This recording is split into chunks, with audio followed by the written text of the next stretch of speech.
So one of the best ways to see a city is to just go for a run in that particular city. There's no better way.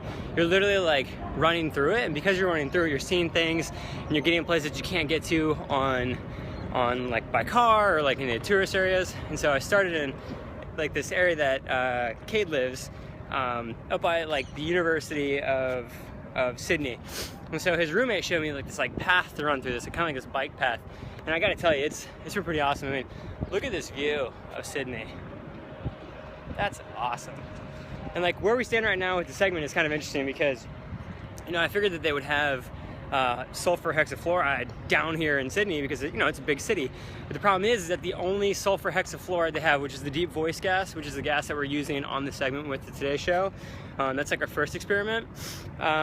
They manufactured it, but that's up in Queensland. That's about 600 miles away from where we are right now. So that's problematic because I don't know how you get gas, manufactured it and then send it down to Sydney that quickly. In fact, they told me it would probably take anywhere from like 2 to 4 weeks. And so that clearly isn't happening. Although I'd like to stay here for 2 weeks because Australia is awesome, that's a huge problem. So as it turns out, Cade's girlfriend, Katya, works at UTS. It's like the tech school here in Sydney.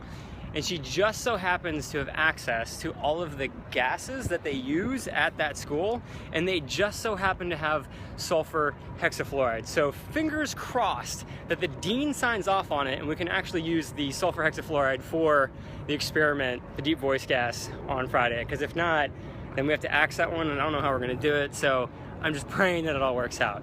But in the meantime, check out this awesome view.